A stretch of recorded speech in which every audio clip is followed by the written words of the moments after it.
তো নমস্কার বন্ধুরা, আমি কৃষ্ণ মাইতি। আপনারা দেখছেন মাইতি হাসিল ফার্ম ইউটিউব চ্যানেল বা ফেসবুক পেজ।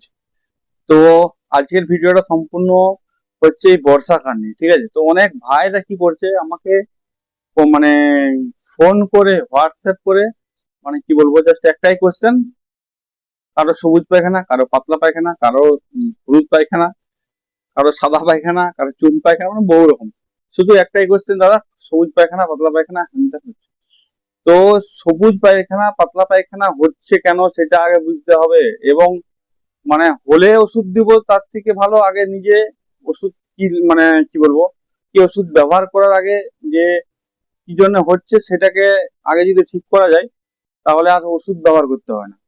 তো অ্যাকচুয়ালি কি হয়, আমি যেটা মনে করি যে রোগ আসার আগে যদি সেটাকে নিজেকে যদি নিজেরা যদি সেটা জেনে সেটা যদি সম্পূর্ণ একটা ট্রিটমেন্ট আগে থেকেই অ্যাডভান্স লেভেলের করে দেওয়া হয়, মানে কি করলে রোগ আর ওই রোগটা হবে না, তো তাহলে হচ্ছে কি হয়, মানে অনেক টাকা বেঁচে যাবে, অনেক মুরগি বেঁচে যাবে, অনেক সময় বেঁচে যাবে আপনার, ঠিক আছে?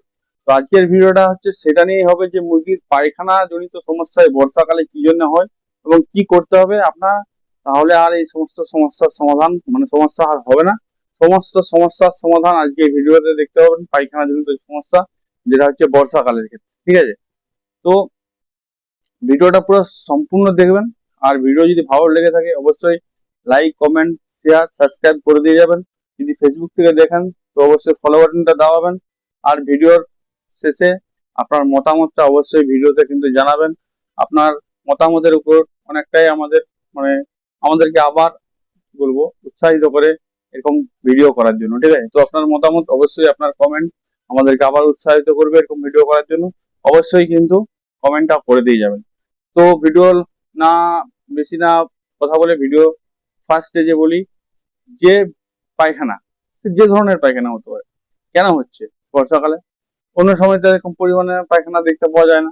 শীতকালে দেখতে পাওয়া যায় চুন পায়খানা, যেটা চুনি মানে আমরা টুনকি রোগ বলি, কেউ অনেক রোগ জায়গায় অনেক রকম নাম হয়। তো সেই সময় শীতকালে দেখা যায়, কিন্তু বর্ষাকালে পায়খানাটা বিভিন্ন রকম হওয়ার কারণটা কি?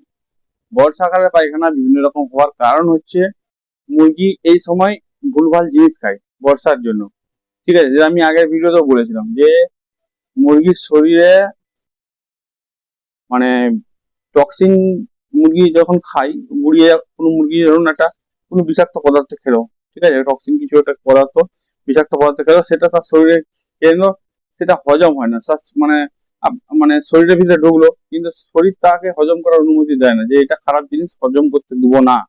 তখন কি হয়, মুরগিরা দেখবে হজম হচ্ছে না, জমা হয়ে যাচ্ছে স্কোপ, যেটা এখানে খাবার থলি ওখানে জমা হয়ে রয়ে যাচ্ছে, যে হজম মানে মুরগির শরীর বলে দিয়েছে ওকে হজম, ওটা হজম করতে দিব না। আপনি কি করছেন, এনজাইম খাওয়াচ্ছেন, লিভার টনিক খাওয়াচ্ছেন, খাওয়ার হাবিজাবি সব অনেক রকম ডাক্তারে আপনাকে অনেক রকম চিকিৎসা বলছে, অনেক রকম অ্যান্টিবায়োটিক দিচ্ছে, কিন্তু নিটফল জিরো, লাস্টে আপনার মুরগিটা ঠিক আস্তে আস্তে আস্তে করে রোগা পেকা হাড় বাড়িয়ে একবারে 2.5 কিলো 3 কিলো সাইজের মুরগি 500-600 গ্রাম এসে তারপরে দম ছেড়ে দিচ্ছে। তো এর কারণগুলো আপনাকে বুঝতে হবে। আমি যেমন আগেও বলেছি যে বর্ষাকালে অবশ্যই আপনাকে গুরুত্ব দিতে হবে, মুরগির পিছনে সময় দিতে হবে, মুরগিকে ভালোবাসতে হবে, তবেই আপনার মুরগি ঠিকঠাক থাকবে। এবার মানে যেটা ম্যানেজমেন্ট, যেটা আজকের ভিডিওটা দেখবেন, ম্যানেজমেন্ট কিভাবে করবেন সেটা তো অবশ্যই আমরা আছি।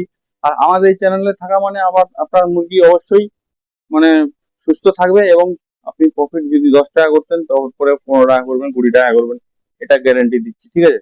কারণ আমাদের এই চ্যানেলের উদ্দেশ্য হচ্ছে কারো যাতে না মুরগি বলো মানে যে কোনো শখের জিনিস, আমি জানি কতটা শখের জিনিস কতটা কষ্ট করে তৈরি করে মানুষ, টাকাটা বড় ব্যাপার নয়, কিন্তু এই জিনিসটা হারিয়ে গেলে আর খুঁজে পাওয়া যায় না, সব থেকে হচ্ছে প্রবলেম হচ্ছে এটাই। তো হচ্ছে প্রথম হচ্ছে বর্ষাকালে আপনাকে মাসে মানে এই 3 মাস অন্তত আপনাকে ফার্স্টে ডি ওয়ার্মিং, যেটা কৃমি ওষুধ করতে হবে আপনাকে। যখনই দেখবেন মুরগির কৃমি হয়েছে, মানে অ্যাকচুয়ালি কৃমি খাওয়ার নিয়ম 2 মাস ছাড়া ছাড়া কৃমি ওষুধ খাওয়ারে খুবই ভালো। কিছু ভাইরা 1 মাস ছাড়া ছাড়া খাওয়ায়। তো যাই হোক, যেভাবে আপনি খাওয়াতে পারবেন আপনার সুবিধার্থে আপনি কৃমি ওষুধ খাওয়াবেন। কৃমি ওষুধ বর্ষাকালে অবশ্যই প্রয়োজন, ঠিক আছে? কৃমি ওষুধ খাওয়ানোর আগে এবং পরে অবশ্যই লিভার টনিক খাওয়াবেন। লিভার টনিক যদি না খাওয়ান, শুধু যদি কৃমি ওষুধটা খাইয়ে রেখে দেন, তাহলে আপনার মুরগি কিন্তু আবার এরকম সমস্যায় ভুগবে। কারণ হচ্ছে যে কোনো হজম শক্তি বলুন আর খাবার, মানে অ্যাকচুয়ালি পায়খানা কি জন্য হচ্ছে সেটা বুঝতে হবে। পায়খানা হচ্ছে তার হজম ডাইজেস্ট সিস্টেমটা, মুরগির যে ডাইজেস্ট সিস্টেমটা, সেই সিস্টেমটা কাজ করছে না ঠিকঠাক, তবেই তার উল্টোপাল্টা পায়খানা হচ্ছে। আর পায়খানার জন্য এবং হজমের জন্য সব থেকে বড় ভূমিকা যদি কেউ নিয়ে থাকে সেটা হচ্ছে লিভার। আবার অনেকের ভূমিকা আছে, কিন্তু লিভার হচ্ছে সব থেকে বড় ভূমিকা নেয়, ঠিক আছে। তো ওই জন্য বলছি লিভার টনিক মাসে 3 দিন থেকে 5 দিন অবশ্যই কিন্তু খাওয়াবেন। আর লিভার টনিক যখনই খাওয়াবেন সকাল টাইমে খাওয়াবেন, আর সন্ধ্যা টাইমে খাওয়াবেন, দুপুরবেলা দয়া করে খুব খাওয়াবেন না, ঠিক আছে। তো লিভার টনিক আমি যেটা বলছি, লিভার টনিক খাওয়াতে হবে হলো, এবং ডি ওয়ার্মিং যেটা কৃমিনাশক ওষুধ, কৃমির ওষুধ খাওয়াতে হবে। দুটা হয়ে গেল। তাহলে এবার দুটা যখন হয়ে গেল, আপনি ভাবলেন যে ঠিকঠাক হয়ে গেল সবকিছু, না, এরপরেই আরেকটা জিনিস আছে যেটাকে আপনাকে খাওয়াতে হবে, তাহলে আপনার মুরগি দেখবেন ঠিকঠাক একদম ফিট অ্যান্ড ফাইন থাকবে। গ্যারান্টি একদম মাল্টি হ্যাসেল ফার্মের, মানে আমি কৃষ্ণ মাইতি একদম গ্যারান্টি দিচ্ছি, আপনার কোন রকম প্রবলেম দেখতে পাবেন না পায়খানা জনিত সমস্যা। সেটা হচ্ছে প্রোবায়োটিক। আমি আগেও বলেছিলাম, এখনো বলি, আমাদের ভিডিও যারা যারা দেখে তারা নিশ্চয়ই এগুলো জানেন। প্রোবায়োটিক, প্রোবায়োটিক একটা খুব, মানে মুরগির যতটা খায়, আপনারা জানেন যে মুরগি যদি 100 গ্রাম খায়, তার মধ্যে কিন্তু মানে 80 গ্রাম কিন্তু বার করে দেয় পায়খানার সাথে, 20 গ্রাম ওর শরীরে লাগে, ঠিক আছে। তো প্রোবায়োটিকের কাজটা হচ্ছে কি আপনাকে জানতে হবে। প্রোবায়োটিকের কাজটা হচ্ছে ভালো ব্যাকটেরিয়া, মুরগির শরীরে খারাপ ব্যাকটেরিয়া থাকে, ভালো ব্যাকটেরিয়া থাকে।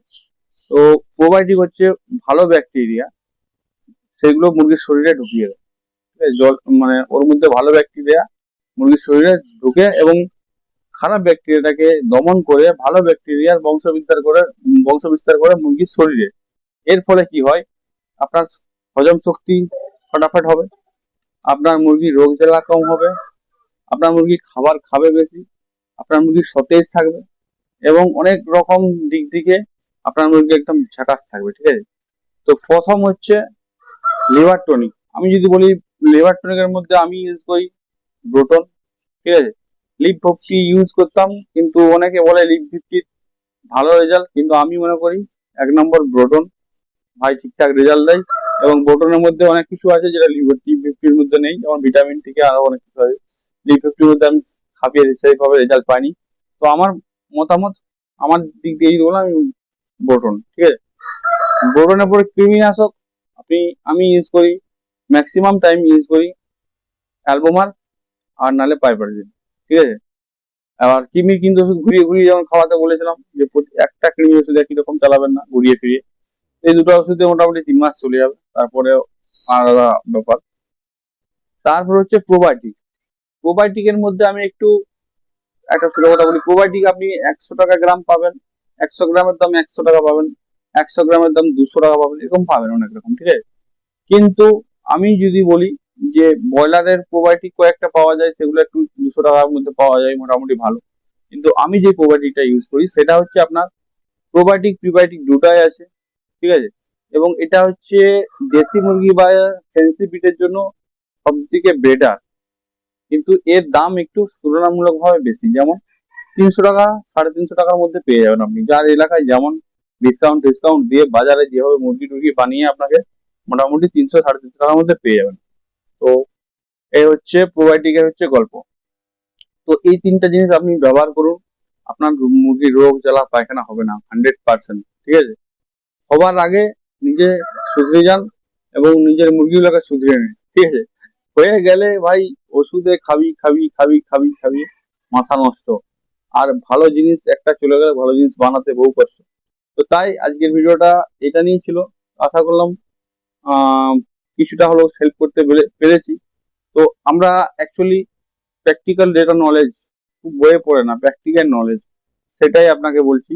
এটা করে উপকার পেয়েছি তাই বলছি। আবার আপনার উপর পুরোটাই নির্ভর করছে, আপনি সেটা ব্যবহার করবেন না করবেন। তবে যে কোনো ওষুধ খাওয়ানোর আগে আপনার পাশাপাশি ভেটেরিনারি ডাক্তারের সঙ্গে অবশ্যই পরামর্শ করবেন, তারপরে খাওয়াবেন, ঠিক আছে। তো আজকে আমাদের ভিডিওটা এখানে সমাপ্ত করলাম। নেক্সট ভিডিও দেখা হবে আবার কোনো অন্য কোনো টপিক নিয়ে।